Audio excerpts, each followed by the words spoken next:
City extends their best wishes to the Fayette County Fair Board, 4-H clubs, and the numerous volunteers for another successful fair and 4-H auction. A locally owned family company, Nagy Gas and Oil, has been serving the area since 1942, and they invite you to check out any of their locations throughout the county. For more information, call Nagy Gas and Oil at 724-437-7241. This is the story of a 7-year-old boy from Baltimore who nagged his parents incessantly for a pony, until they moved to the mountain.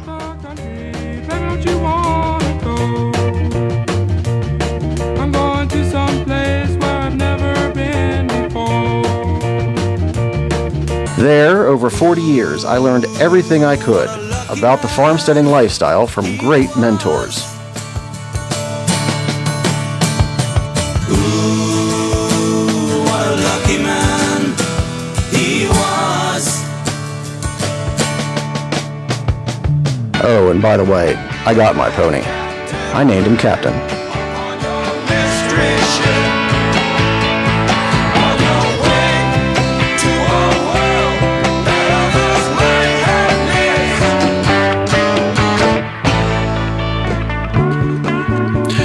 Hey, it's me, Shawn from the mountain, and you're joining me here on WMBS 101.1 FM.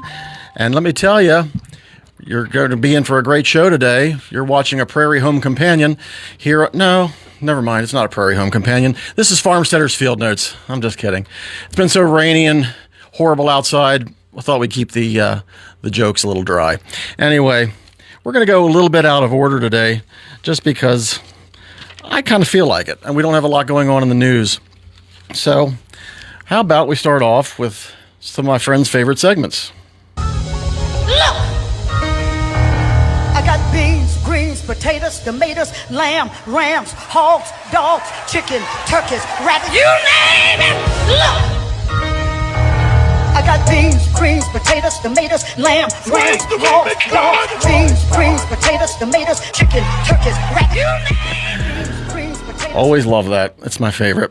Anyway, farmers markets for this week. Uniontown, PA, every Saturday, Bailey Park, 9 to 12. Running now until September 27th. Bedford, PA, every Saturday, the Lambertville Methodist Church, running now until October, 9 to 1 p.m. Frostburg, Maryland, Frostburg City Place, now until October, 9:30 to 1 o'clock. Connellsville Farmers Market, Thursdays, East Side Fire Station, 5 to 8 p.m., 100 North Arch Street. Confluence Farmers Market in the Town Square, various dates. Their next one is going to be July 26th, and that'll be from 8 to 12 p.m. Mountain Fresh Farmers Market, Oakland, running now till October 31st, Wednesdays and Saturdays. South 1st Street, Town Park Lane, and they are 10 to 1 p.m. SoCo, the Somerset County Farmers Market, 243 West Main Street. They are going Saturdays, October 11th, 9 to 1 p.m. Keystone State Park Farmers Market, every Sunday from now until September 28th, from 10 to 2 p.m., 1150 Keystone Park Road, Derry, PA, in the beach parking lot. Ligonier Country Market, every Saturday now through September 27th, 8 a.m. to 12 p.m., plus other random days. Check their website. They're at the corner of Springer Road and Main Street. Deep Creek Farmers Market in the Garrett College parking lot, every Friday from 3 to 6 p.m. until October 4th. Davis Farmers and Artisan Market, every Friday, 5 to 8 p.m. from now until September. The Barber County Fairgrounds, Barber County, West Virginia, their farmers markets running every Friday from 4 to 7 p.m. from now till October. Cheat Lake Farmers Market every Monday from it's already going now until the middle of October from 4 to 7 p.m. in the parking lot of Chestnut Ridge Church, 2223 Cheat Road. Waynesburg, PA, every Wednesday from 10 to 1 p.m. from now until October, and they're located next to the courthouse. Lower Burrell Farmers Market, Bon Air School parking lot from 9 to 12:30 p.m. every Saturday from now until October 4th. The Mountain Areas Farmers Market, Farmington Fire Hall from 4 to 8 p.m. Their next one will be July 25th. Rockwood, the new Centerville Farmers Market located at the Holy Hayloft. They're going to be on Thursdays from 3 to 6 p.m. Morgantown, West Virginia, downtown every Saturday from 8:30 to 12 p.m. at the Large Pavilion. That's one of them. The other one's at Milan Park, 270 Milan Park Lane, Wednesdays, starting 4 to 7 p.m. Cumberland, Maryland, at the Canal Place in Cumberland on Thursdays. They run from 9:30 to 1 p.m. The Uniontown Poultry Association has their buy-sell trade. Their next one will not be until August 17th. They were closed, of course, for the Fayette County Fair this month. The Indian Head Swap from 7 to 11. The next one will be on July 27th. Again, you always want to make sure that you show up early for those. Also, the Delmont Busy Beaver, they're still having swaps, usually on Sundays from 8 to 11. You want to contact them and look them up before you go because their dates are varied and changed. They're at 401 Vine Street, Route 22, next to the Walmart. Okay. As I said, we're here, 590 AM, 101.1 FM, WMBS, 590.com, and, of course, Facebook Live. But one of the things that we will do next week is sitting here in the studio. We're going to be out at the Fayette County Fair, broadcasting live, talking to at least one person that we've talked to before last year and get her reflections on how she was as a fair queen. I'm sorry, as the farm queen. That's Haley Bill. So hopefully she'll be joining us and we'll be able to talk to her. And maybe we'll have some other 4-Hers join us as well. They haven't quite gotten back to me yet, but we'll see what they end up doing. And it's going to be a really nice show. So hopefully you're going to watch that, tune in for that. It's a little more fun to do things on the fly. I think last year was just hysterical.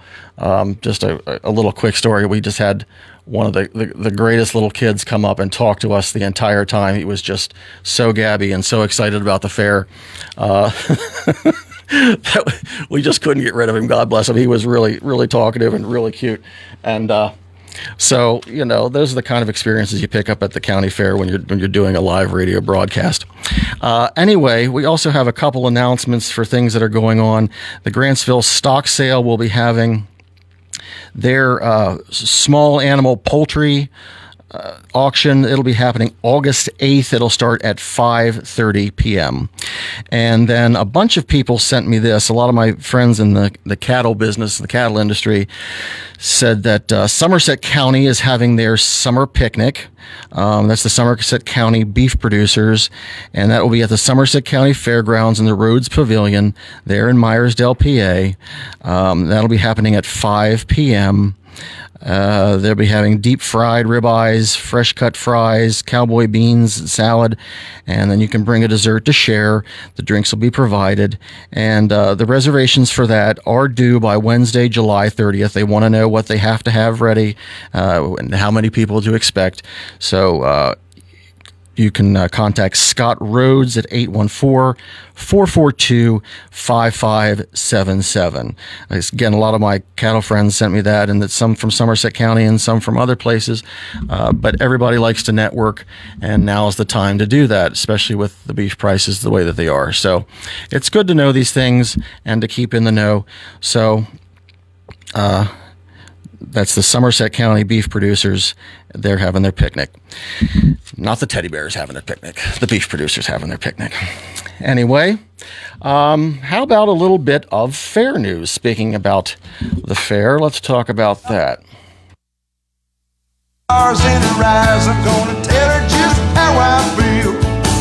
Well, there's a full moon in the western sky, and there's magic in the air. Ain't nothing I know of can make you fall in love like a night at the county fair. And I can't believe it, but the technology's actually working for me today. How about that, TJ? He's like, stop flashing that light in my eyes, quit giving me the cue. I told him I'm going to step it up. I'm going to get the cattle prod, and I'm going to do that next time. But, I think he thinks I'm kidding, but, I'm a farmer. I got one. Anyway, going on now, July 20th through the 26th is the Bedford County Fair. If you haven't been to that one, it's a pretty good one. I always like the Bedford County Fair. The one thing is that the weather always seems to be cooperative with them. It's always nice to walk around that one. July, of course, now we're into the 21st to the 26th, the Hampshire County Fair. That's in Augusta, West Virginia, for our West Virginia folks. Also going on now until the 26th is the Nicholas County Fair, Summersville, West Virginia. July 24th to August 2nd, of course, our Fayette County Fair. Again, we'll be broadcasting live next week. Tune in for it. July 26th to August 2nd, the Tri-County Fair in Petersburg, West Virginia, and the Garrett County Fair in McHenry, Maryland. I know both of them, both really, really great fairs. If you have time, try to go to a couple of these because they're really a lot of fun. August 1st to the 3rd is the West Virginia Peach Festival in Romney, West Virginia. August 3rd through the 9th is the Greene County Fair. And August 4th through the 9th, the Dawson Grange Community Fair. August 7th through the 16th is the State Fair of West Virginia in Lewisburg. If you happen to be south in West Virginia, check that one out. August 9th through the 16th is our own Washington County Fair in PA. Not to be confused with the Maryland one. That's the Pennsylvania one. Washington County Fair, August 9th through the 16th. And I always enjoy that fair quite a bit. It's always every single fair that we go to, we attend as an exhibitor or as a judge. In my case, there's always something interesting that each one has to offer. And of course, if you haven't been to the Washington County Fair, you go just to get the trolley rides because it's a lot of fun. You're not going to find trolley rides at too many fairs. August 10th to the 16th is the Valley District Fair in Reedsville, West Virginia. August 15th through the 23rd, of course, is our neighboring Westmoreland County Fair. And at the same time, August 16th to the 23rd is the Somerset County Fair. So if you're near those two, again, do your best. And it's so hard when the county fairs are neighbors and they're also running at the same time. It's almost competing for the same dollar. So if at all possible, just have yourself a good time. Make an excuse and go to both fairs if you can. August 17th to the 23rd is the Tucker County Fair. That's in Parsons, West Virginia. August 19th to the 23rd, Monongalia County Fair. That's in Westover, West Virginia. Pretty close. August 22nd to the 30th is the Barber County Fair in Philippi, West Virginia. And those are just some of the fairs nearby that are running from now through August. Again, don't forget, if you haven't gone, please make sure that you get all the information you can about the auctions that are being offered. Because even if you're not necessarily going there to buy meat, we've had some charity auctions that have been going on with some of these fairs. And because of budget cuts and because of what's happening, the Washington bureaucrats will be cutting back on some of the things, and some of it is money towards our local fairs. And we don't want to minimize those experiences. As people in the agricultural society, we need to make sure that we are keeping agriculture to the forefront, and we need to keep bringing that message, and we have to keep driving that message home really over and over again, because people just tend to forget. It's just, we live in a country that has such an abundant food supply that's so easy and it's so accessible, and comparative to other countries, I know you don't always agree with this when you go and you're shopping, we are really cheap. Our groceries are dirt cheap compared to a lot of other countries in the world. So in order to maintain that and to support the farmers that keep that for you, to make sure that part of your monthly, weekly, whatever budget, that food is very, very cheap in that budget, we have to show support, and this is how we do it with our fairs. So even if you can't go there and you can't buy livestock, see if you can't find some of these charity auctions that are going on and see if you can't support them that way. It would be much appreciated.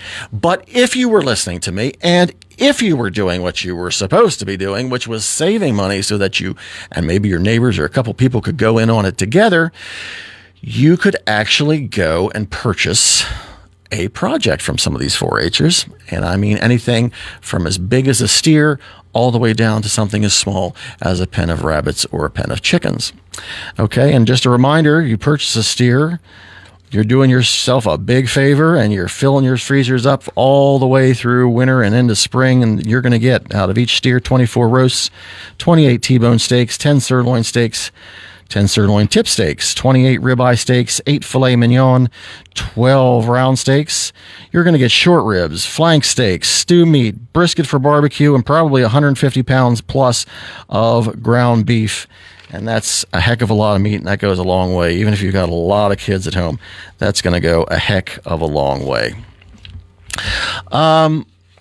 We didn't have an In the News segment today, but I just wanted to bring up one topic, just kind of in general, and just to bring up an old segment, my pair of pennies. I always used to do a pair of pennies segment.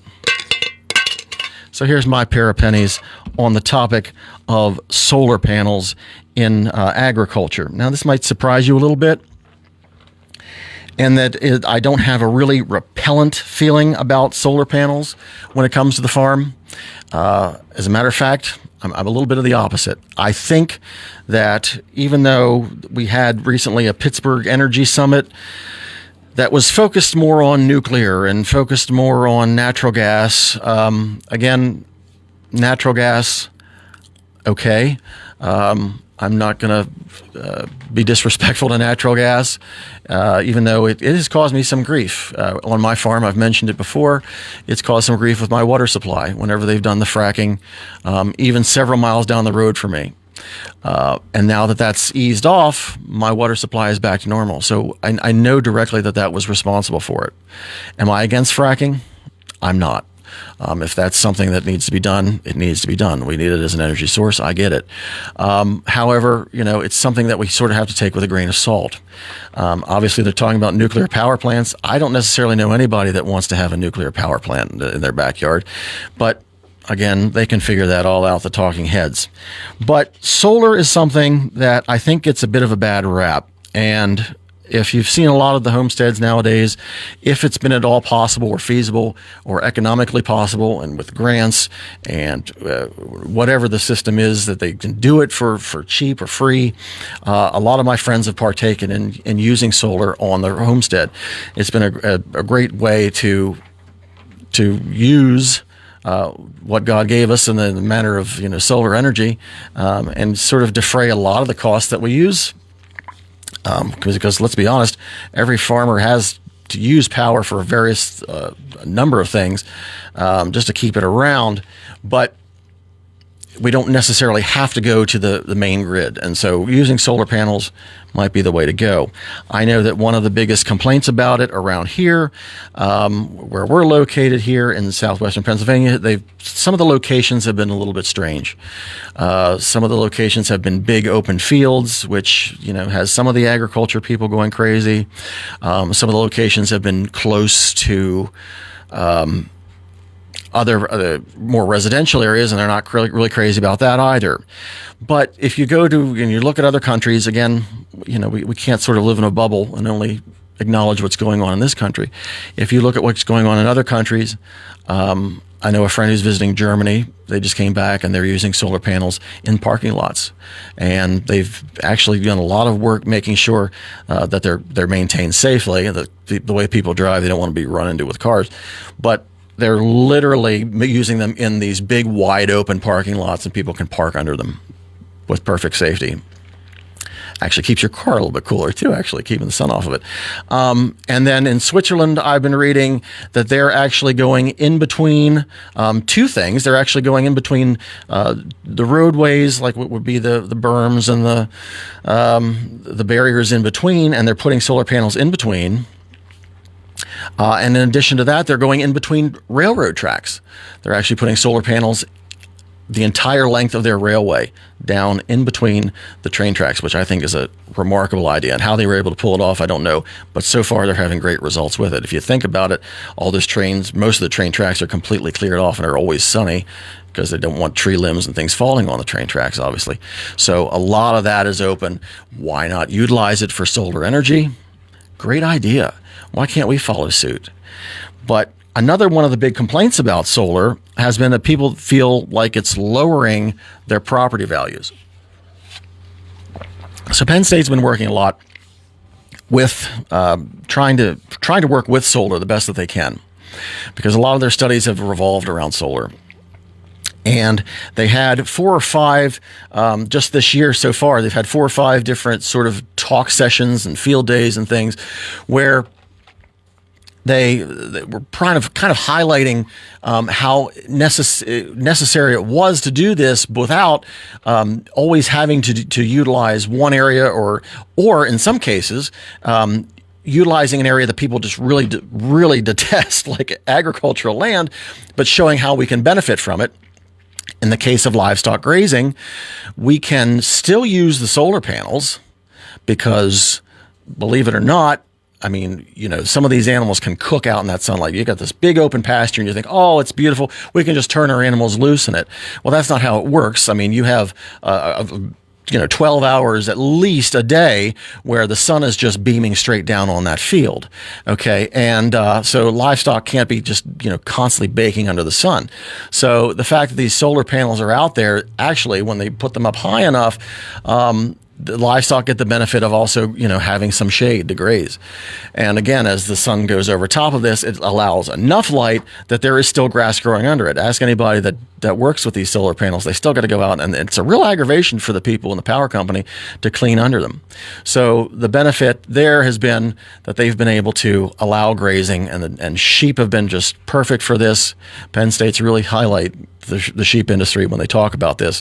They don't really like the cows doing it because the cows, they're rubbing up against the big beams that hold these things up and stuff, and it can cause some damage. And heavens knows goats would just chew everything to pieces just out of spite. I love you goats, love my goats, but they tend to do that, and so the sheep are the best example of what works here. They're also planting a lot of native grasses and flowers and things, which are again great for our pollinators.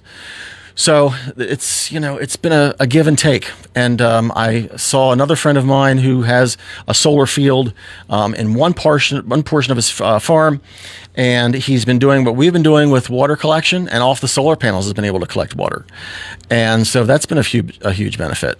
So a number of different things, a number of different ways that we can work around it. Another thing that's been a big and I think it's been an over-publicized thing, has been that property values have decreased. They think, or they're guessing, or they're saying, or they're just, passing around the propaganda that property values go down when you're next to solar panels. But I'm going to read a study that was just recently done out of Virginia Tech that said that the solar sites boost farmland value. And again, this is out of the Virginia Tech. As solar energy becomes more affordable and widespread, farmland has emerged as a prime location for large-scale solar development. But with this expansion comes a persistent question. Do nearby property values suffer when solar farms move in? In a paper published in the Proceedings of the National Academy of Sciences, researchers in Virginia Tech's Department of Agricultural and Applied Economics looked at millions of property sales and thousands of commercial solar sites to shed some light on one of the mostly common cited downsides of large-scale solar adoption. The stigma that solar panels are visually unappealing and will lower the value of nearby land what has been around in some form or another since adoption of the technology first began in the 1970s. Led by the Assistant Professor of Agriculture and Applied Economics at Virginia Tech and Associate Professor of Environmental and Natural Resource Economics at the University of Rhode Island, the team set out to understand whether the phenomenon is really occurring or just a common misconception. Team members realized that to understand the full scope of this belief, they'd need to look at the exhaustive numbers of examples. They started by identifying 3,699 large-scale solar photovoltaic sites. The researchers then found residential homes and agricultural or vacant land sites near each installation by combing through nearly 9 million real estate transactions, which allowed them to chart the value of properties over time, starting 15 years prior to construction of the solar site through 2020. Against their distance from the solar array.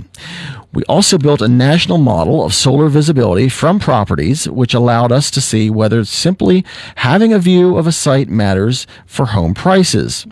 The representative from Virginia Tech said, we used a differences econometric model to estimate property values over time. What they found was that the answer isn't so straightforward. On average, agriculture and vacant land within 2 miles of a solar site saw a 19.4 increase in value. That indicates that the value of land with high potential for future solar leasing has risen considerably.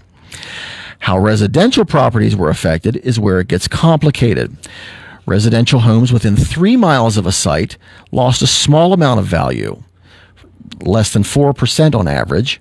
This negative impact also decreased with distance from the site, time since the installation was built, and did not affect residential homes on lots larger than 5 acres. Site visibility from the property didn't significantly impact the cost. Given the relatively minor impact on residential properties and the wide number of variables that affect it, it's chalked up to variations in regional views on solar energy. The negative residential impacts appear to stem more from perception or a stigma effect than from physical harm. Interestingly, these effects are much smaller or even reversed entirely in counties that are politically left-leaning. They hope the findings will help dispel negative perceptions about solar panel adoption, especially when it comes to agriculture. They want the researchers to take the baton and run with it. In this study, they provided a very general quantification of the property value impacts, and we anticipate more similar works in specific contexts. Ideally, policymakers, developers, and local communities could absorb such information and optimize the meaningful discussions on how such problems can be addressed. So, if that's your biggest impact, that's your biggest concern, is that your property values are going to go down, maybe think a little bit harder and look a little bit closer at it, because the truth of the matter is it's not going to be the biggest issue at all. With the fair coming, I can't help but be a little bit nostalgic. I mean, I have always enjoyed it. It's always been a part of my life. If you've ever listened to the show, and I tell the story quite a bit, but I'm going to elaborate a little bit. The story about moving from Baltimore when I was very little and coming up here to actually in Western Maryland was 100% true. And when we moved up here, I know everybody who had a great childhood probably thinks their parents were the greatest, but my parents, they were literally the greatest. And they put up with a heck of a lot for me. I mean, quite a bit for me and my little brother and sister. And the impact that agriculture's had on my life, it really started at that point when I was very, very young and we moved out here from the suburbs. My mother had a deal with me, and the deal was that if I took care of them, I could have as many animals as I wanted.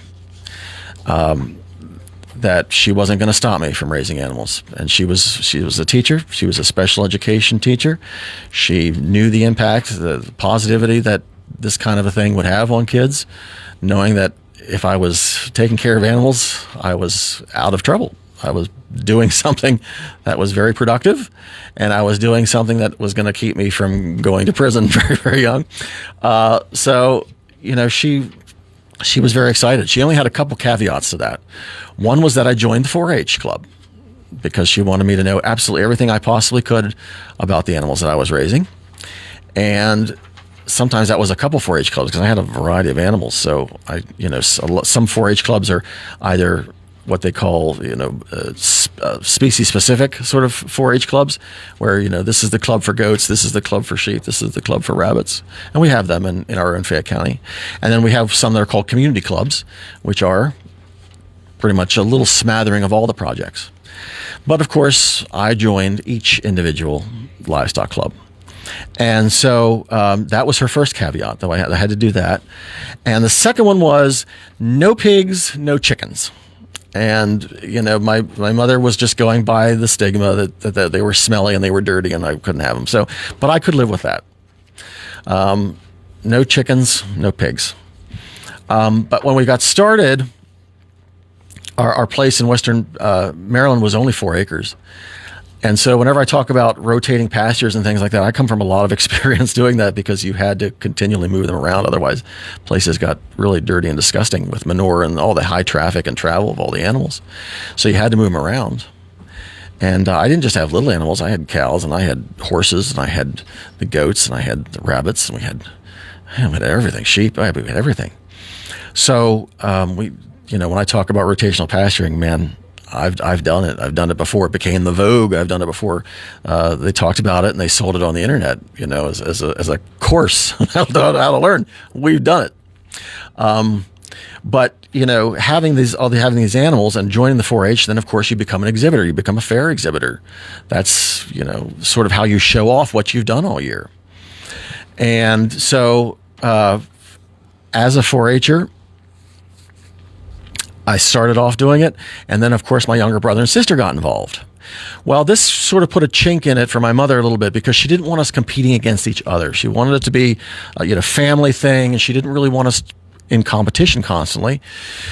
So when it was possible, it wasn't always possible with every species, but whenever it was possible, let's take the rabbits, for instance. When we had the rabbit project, I was allowed to raise 1 or 2 breeds of rabbit, and my sister was allowed to breed a couple different breeds of rabbit, and my brother was allowed to breed a couple different. So it made for a lot of rabbits, a lot of rabbits, right? And so whenever we would come up with this, the entry form for our fair, you were allowed, there was different breakdowns of how the ages for these animals. So let's say I had New Zealand's, my brother had Lops, and my sister had, my brother had Dwarves and my sister had Lops. And so, I'd have Netherlands Dwarves. I'd have, this color, or I'm sorry, I would have, New Zealand's, and I would have this color New Zealand, and I would have one that were from 2 to 4 months, and they would be in this class. And then I would have some that were 4 to 6 months, and then I would have some that were, over this, and there would be junior does, senior does. So by the time I was done, just with my breeds of rabbits, I'd have like 20 entries. And then my brother with his Netherland Dwarves, he would have the same thing. He would have like 20 entries. And then my sister, she would go through it, and she would have like 20 entries. And same thing with like the dairy goats and the dairy goat breeds. And I bred Nubians, and my brother had Sonnens, and my sister had Toggenburgs. And so it went on and it went on and it went on. Incidentally, my mother, years later, before her death, about 2 years before her death, she swore. She said, "I never dreamt that you were going to take it this far. Whenever I said you could have as many as you wanted, I never dreamt it was going to become this thing." She said, "I thought it was going to be the family dog trick." And I said, "What's the family dog trick?" And she said, "Well, the family dog trick, everybody knows this. Every mother knows this, whether they call it that or not. But every kid begs, every time they see a puppy, they beg and they want a puppy so bad. Please, please, please, please, please, please, please." And finally, sooner or later, the family breaks down. And mother says, "Okay, you can have the puppy, but you got to take care of the puppy. And the moment you don't take care of the puppy, then we're getting rid of the puppy. You can't have the puppy anymore." And the parents, in the back of their mind, they think it's going to happen. The kid's going to lose interest. And then what's going to happen is the puppy becomes the family dog, and everybody sort of takes turns. But from there on, when the kid says, "I want this," or "I want this," and the mother always goes back, "Man, she's got it. She's got it in her memory. She's got it loaded and cocked and ready to shoot." She says, "But remember, Fluffy. Remember, you didn't take care of Fluffy, and I told you could take care of Fluffy. If you took care of Fluffy, we might be getting another dog. We might be getting another kitty. We might be getting something. But no, you didn't take care of him, so I'm sorry." But my mother kind of did that. She thought maybe if she allowed us to have as many as we would, sooner or later, maybe we weren't taking care of them right, or we would get tired of them. And it didn't happen. She said, "I can't believe it didn't happen." So part of it was planned by her. Part of it was a little bit of a surprise. Anyway, getting back to it, we had all of these entries. So then, unfortunately, as it happens, sometimes, let's say with my goats, my Nubian goats didn't have maybe girl babies that year, things I could keep and I could show. So maybe my sister had too many from her breed. So then they sort of became hopelessly and helplessly intermixed. And my mother kind of had to give up on the idea that we could each show a separate breed. And so from then on, we were kind of class filling again, So in the Nubian class, maybe I had 2 junior kids, and my brother had 2 junior kids, and my sister had 2 junior. So it was like 6 per class. So it got to be like, we were taking 20 goats per breed. So it was like 60 goats we were taking. It just got so sort of out of hand and crazy. But it led to a lot of fair memories, and it changed our lives. In the fact that we didn't just go to one fair; we just didn't do our fair. We started off when we were in Garrett County, Maryland. We started in Garrett County, but the Garrett County didn't have a really great representation for goats and for rabbits at the time. So we switched fairs. We still lived in Garrett County, but we were permitted to show in Allegheny County, Maryland. So we did that. And they had a really great dairy goat club. They had a great rabbit club. They had just a great 4-H program entirely in Allegheny County at the time. And so that's where we sort of was our launching pad. With the sheep, the cows we didn't do too much. We didn't do too many for the fair because they were a headache and because they were very, very hard to train and hard to lead around. And there was a bit of a fear factor. My brother and sister were smaller, were younger, and so we didn't love doing them. So we tried it and we didn't like it. But the goats we did the entire time. The rabbits we did the entire time. Sheep we did the entire time. With sheep, it's kind of funny. We saw the change of sheep. And if you go to your fair, and you're going to go to the Fayette County Fair this coming week, or you go to any of the neighboring fairs, you're going to see what market lambs look like. And what market lambs look like nowadays, for the most part, I'm going to generalize here, but for the most part, they are a dark-headed, a black-headed, black-legged lamb, which is usually a Hampshire or a Suffolk cross or a combination of composite breeds put together, a black head, black legs, and a long tubey body that's shaved all the way down. That fleece is completely shaved down and completely shaved all the way to the skin, so that the judges and so forth, they're easier to clean, first of all, but second of all, that they can examine. Now, the breeding sheep, they're permitted. You have to be conscious of how you do this, but you have to trim the wool away earlier on so that you can get the right length to that fleece, so that you're exhibiting the best qualities of that breeding sheep. So that's a little bit different. But for the market lambs, slick sheared all the way down. Okay, that's considerably different than what it was when I was a kid. And when I was a kid and we first started showing sheep, we started showing at the very competitive Garrett County Fair, and we had Suffolks, which were, to be honest with you, they were kind of becoming the vogue, but it hadn't quite hit where we were yet. And a lot of the exhibitors were still showing a sheep that was a bit more square, a little stockier. Most of them were polled Dorsets, which were a completely white sheep, clean-headed, clean-legged, but very, very blocky at the time. They've since changed. The breed's sort of, gone through a metamorphosis, as all of them have. But at the time, very, very blocky. Short, squatty, blocky. And we walked into the ring with these long, towering, black-headed, black-legged, sharp-looking sheep. And we started doing really, really well, because that was where the trend was heading with sheep at the time. We didn't know it would be this extreme by this time. But back then, the late 80s, early 90s, again, I'm dating myself, late 80s, early 90s, these were long, tall sheep were just sort of strange to look at and strange to see, but we had them. And so we did very, very well. And when we went to, we changed because of the goats and the rabbits and the other projects, we changed to the Allegheny County Fair in Maryland. We looked around, and again, we were one of the few that had either the solid black-headed sheep versus, the white sheep and the white speckle-faced sheep. And we won. We won a lot. We won so much that the people complained. The fair officials were like, "We're going to pick the judge next time. You don't get to pick the judge. We think there's a fix in." But the first year that we went there, again, we exhibited. And in Allegheny County, we were allowed to exhibit 2 of each livestock variety, which was unusual. But the numbers were so low, we could do that.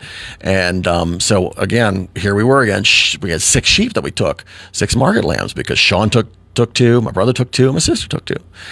And that first year, we didn't just win. We won because we staggered the weights of the lambs. We were very conscious. Again, Farmsteaders field notes, I kept track of everything, how much we were feeding them. We just regulated everything down to the last morsel and ounce of food that we fed them, so that we could sort of stagger the weights so they weren't all in the same weight category. And we walked out with my brother, had Grand Champion Market Lamb that year, and I had the Reserve Grand Champion Market Lamb. And we had 2 class winners that year. And so that was a little devastating to those poor kids that have been at this fair for years. All of a sudden, we were in there and we were cleaning house. So, again, over the years, we still did very, very well. They realized that the fix wasn't in. We were just putting up really, really nice quality lambs. And so that's part of it. It's part of the understanding. It's part of, for the 4-H'er, learning to adapt. Again, I said the record keeping that, looking at what you did last year and maybe making improvements in the following year. And so that happened a lot. I can tell you, too, that some of these kids were so passionate about what they were doing that some of them would get sick. They were so nervous and they were so built up and they were so concerned about the outcome. I can tell you in showmanship classes, and showmanship is the class that judges more what the exhibitor is doing, the cleanliness of the animal, the knowledge that the 4-H'er has about the project, versus the quality of the animal itself. That's sort of the animal breed class or the market class or what have you. And I know in with our dairy goats, it's very intense. The way we have to dress, the way we have to exhibit the animals, the way they have to be clipped, the knowledge, we have to know the parts of the animal, the scorecards that are used to apply on those animals. We have to know that. We just have to know volumes of information about these things. And if you went in unprepared, you were already fighting your way up the line instead of starting off at the top and then potentially getting moved down the line. So I can tell you a lot of kids, and one kid in particular every year who I had to compete against, and I got to tell you, I was pretty good at showmanship. Now, I can toot my own horn at that because I worked very hard, because my goats weren't always the greatest quality, and I didn't always win with them in the breed classes. But in showmanship, that was something that I could control. I could control how well the goat was clipped and how well it walked, and my knowledge and my that was on me to study and understand that. So I was pretty darn competitive in showmanship, pretty hard to beat. And I know one kid, God bless him, he was the son of our 4-H leader, and he would get so worked up competing against me that he would be sick.